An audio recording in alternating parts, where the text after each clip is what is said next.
Financial markets పై పట్టు సాధించాలనుకునే వాళ్ళు Revanth conduct చేసే వెబినార్ కోసం ఈ నెంబర్ కి కాల్ చేయండి. నమస్తే, వెల్కమ్ టు సుమన్ టీవీ. నేను విష్ణు. ప్రస్తుతంతో పాటు NISM and Crisil certified wealth manager Revanth చలమలో ఉన్నారు. వారితో మాట్లాడదాం. నమస్తే రేవంత్. నమస్తే అండి. రేవంత్, ఇంటి అద్దెకి సంబంధించి కేంద్రం కొత్త రూల్ తీసుకొచ్చిందన్నారు కదా, ఏంటి ఆ వివరాలు? దానికి సంబంధించిన వివరాలు డీటెయిల్ గా తెలియజేయగలరు? మన ఇండియాలో రెంటల్ ఇన్కమ్స్ అనేవి బాగానే వస్తాయి. సో నేను చాలా చోట్ల గమనించాను, వాళ్ళు ఉద్యోగాలు ఏం చేయకపోవచ్చామో కానీ రెంటల్ ఇన్కమ్ దాదాపు 70,000 80,000 నెలకు వస్తూ ఉంటాయి.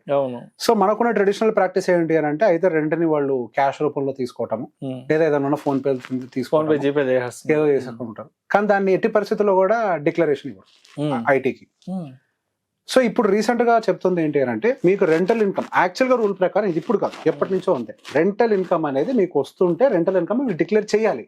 ఇప్పటి నుంచి కనుక మీరు డిక్లేర్ చేయకపోతే మేము ఇంకా జైలుకి పంపిస్తాం అనే దాని గురించి స్పష్టంగా చెప్పారు.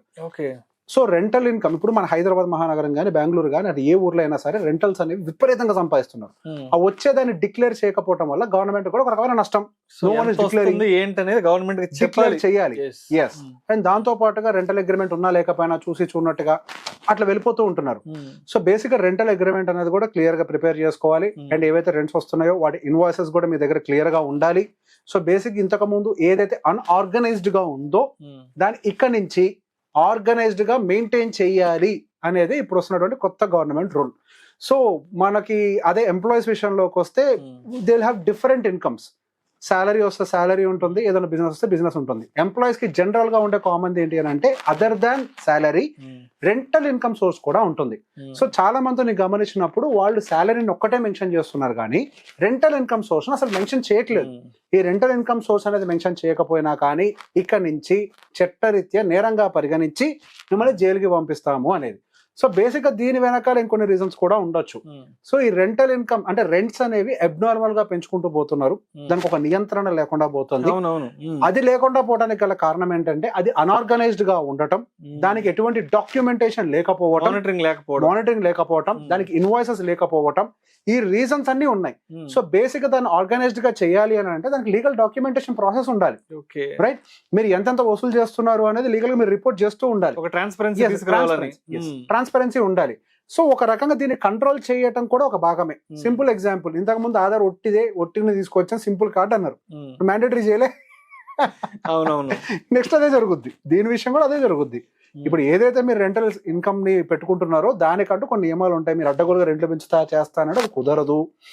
ఓకే, 2 ఏళ్ళకు ఒక 5%, ఇది ఒక ప్రాసెస్ ఉంటుంది. ఆ పద్ధతి ప్రకారం మాత్రం మీరు రెంటల్ ఇన్కమ్ ని పెంచాలి గవర్నమెంట్ రూల్స్ ప్రకారం.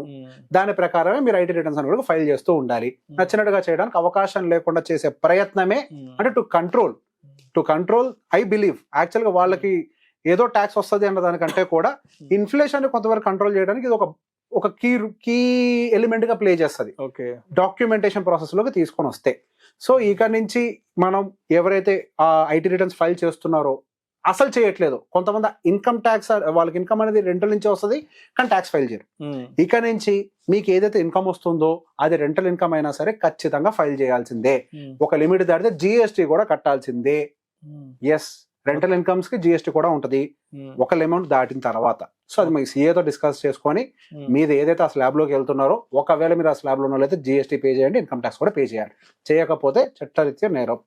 సో మొత్తానికి హౌస్ ఓనర్స్ కి ఇది బ్యాడ్ న్యూస్. స్ట్రీమ్ లైన్ చేస్తున్నారు. నేను బ్యాడ్ అని అన్నాను. How can I say it is bad? Unorganised గా ఉంది. మన ఇండియాలో మోస్ట్ అన్ఆర్గనైజ్డ్ సెక్టర్ అంటే రియల్ ఎస్టేట్. ఆ రియల్ ఎస్టేట్ ని స్ట్రీమ్ లైన్ చేయాలి. సార్ ఒకటే మాట చెప్తాను, స్ట్రీమ్ లైన్ లేని వ్యవస్థ ఎంటైర్ ఎకానమీని దెబ్బతీయడానికి అవకాశాలు ఉంటాయి. సో మన దగ్గర ఏదైనా అన్ఆర్గనైజ్డ్ గా ఉంది అని అంటే real estate that should be organised. నచ్చినట్టుగా చేస్తే బాగోదు కదా. సో మొత్తానికి దీనిపైన ఒక మానిటరింగ్, ఒక ట్రాన్స్పరెన్సీ తీసుకొచ్చే కేంద్రం అయితే ప్రయత్నం మొదలుపెట్టింది. Right. Thank you so much Revanth. Thank you అండి. ఫైనాన్షియల్ మార్కెట్స్ పై పట్టు సాధించాలనుకునే వాళ్ళు రేవంత్ కండక్ట్ చేసే వెబినార్ కోసం ఈ నెంబర్ కి కాల్ చేయండి.